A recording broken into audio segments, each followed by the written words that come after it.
Hey guys, welcome back to some more Skate Season 3 news, and today we got the roadmap for Season 3, so everything we can expect to see, all new features and so on, and it's quite a lot, so there's a little bit to go over. So the devs are writing that yesterday they have already shared the plans for the future of Skate Pass, for the Isle of Grom, and for how early access is shaping Skate in the long haul. Now, especially these 2 points, the Skate Pass and the Isle of Grom, so the tutorial island, caused a huge backlash in the community. It's on any kind of social media, it's on my channel as well. I've read through some of the comments, not through all of them. I think there were like, I don't know, 250 or maybe 300 by now comments on this video. And understandably, the community is upset about this because if you have missed this, they basically want you to pay to get access to the Isle of Grom, either with 500 rip chips for a 24-hour window, or you simply buy the Skate Premium Pass.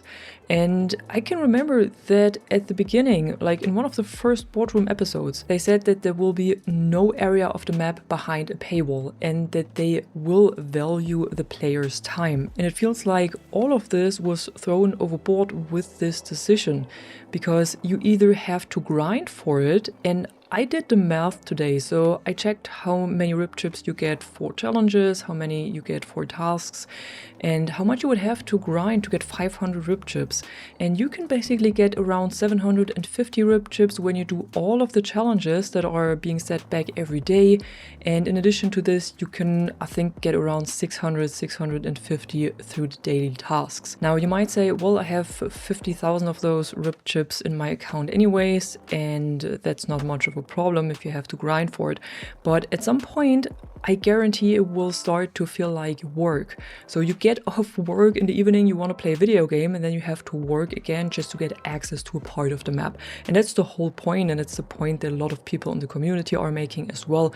And that's of course what none of us actually wanted. Anyways, so we talk about the roadmap today. These were just my remaining 2 cents that I had about this topic. So looking at the roadmap, the last roadmap that we got was, I think, before Season 1 has launched. And back then they were talking about what we can expect in Season 1, 2, 3 and beyond. And we never really knew what beyond actually means or when we can expect these things.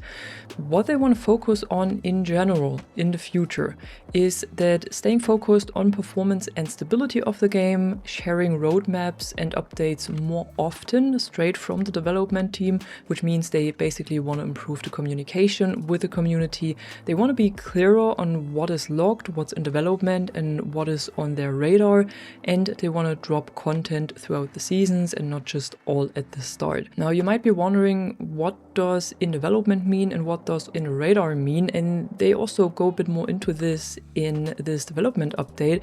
So in development means, of course, that they're actively working on this, they're actively building it, and they're planning the release of this feature or of this content. And on the radar, of course, means that these are simply ideas that they're exploring, and they might have prototypes or early concepts of it, or they're just talking about it with the team, but it also means that it might not be coming to the game. It's just something that they're talking about, but it may never see the light of day. Still, it seems like they want to include this on the roadmap to see how the community reacts to this, what kind of feedback they get, maybe also to test the waters to some features and just to check what we think about them. But this may also mean that especially the stuff that is just on their radar, it might appear on today's roadmap, for example, and then in 3 months or whenever we see the next roadmap, some of these features could not be on the roadmap anymore.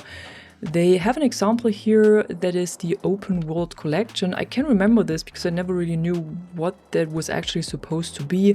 And this was on the first roadmap that we got, and they're writing that they took it off the roadmap so that they can focus on more social features, specifically meetups and turn-based competitive modes. But now we're getting right into the meat of things. This is the roadmap that we got with the development update. It says what's coming in Season 3, so between March 10, when the season launches, and June, when the season ends.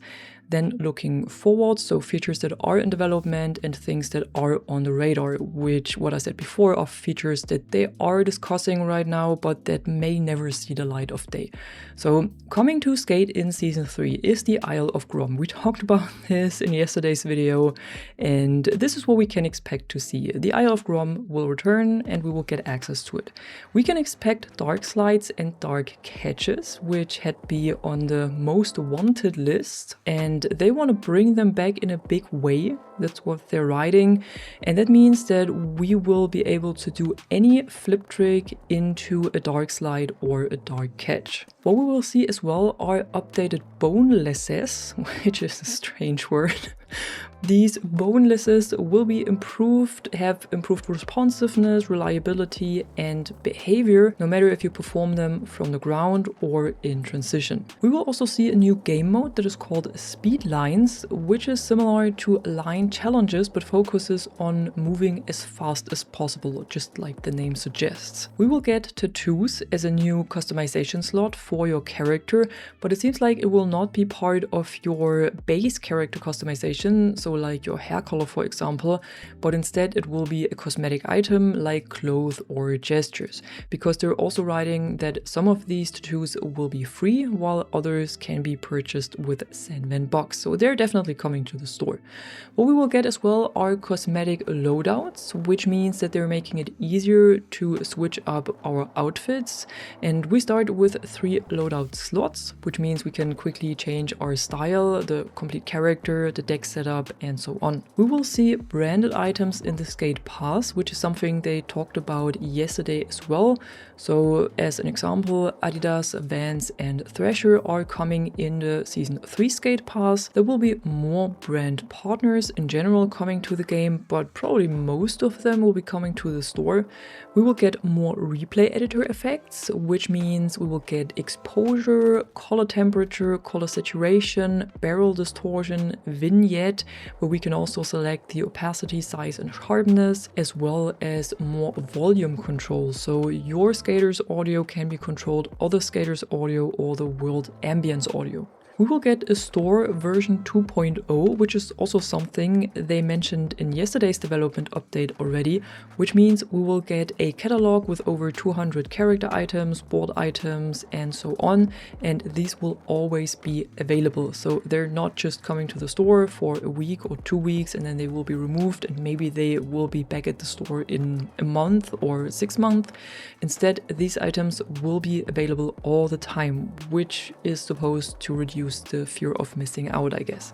And we will see more seasonal events, but also changes to them. I think they will probably talk about this a bit more into depth when we get closer to Season 3, but for now they're just saying that the new season will include an event with a brand partner and there will be a creator challenge crafted by a special guest.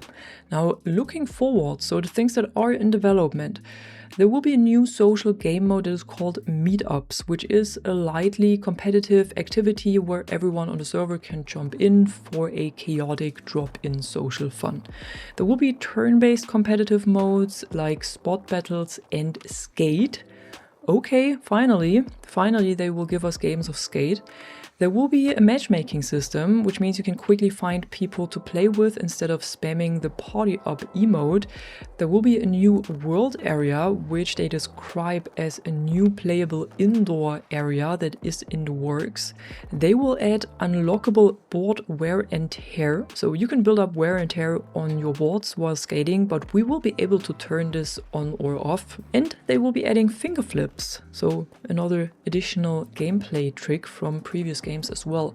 And what they have on the radar right now, so the stuff that they're talking about and that maybe makes it to the game, maybe not, this is private servers on the flips, which I think would be really cool. So I hope that this is not just on the radar, but actually in development. Player created parks, okay, that I think was moved back to being on the radar from, I thought it was actually a feature we will see in Season 3.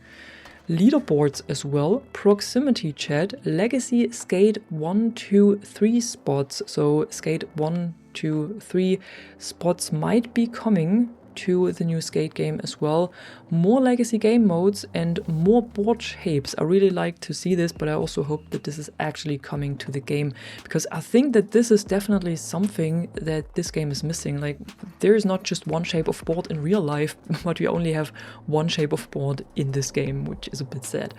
At the end, they're writing that this is all for now, but on March 5th they will be breaking down everything that we can expect from Season 3, and they're also writing that Season 3 will have a 70s inspired vibe. So I think we had the 80s so far in Season 1, the 90s now in Season 2, and now we're going back to the 70s, which is a bit strange, but okay, let's see how this will turn out.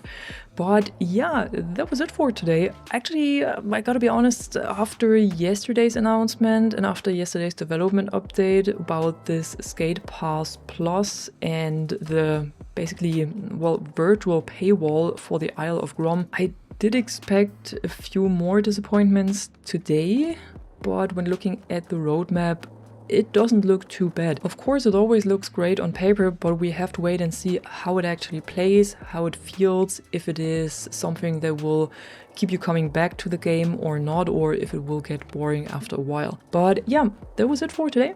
If you enjoyed this video right here, don't forget to drop a like and subscribe, and I'm gonna see you in the next one. Bye bye!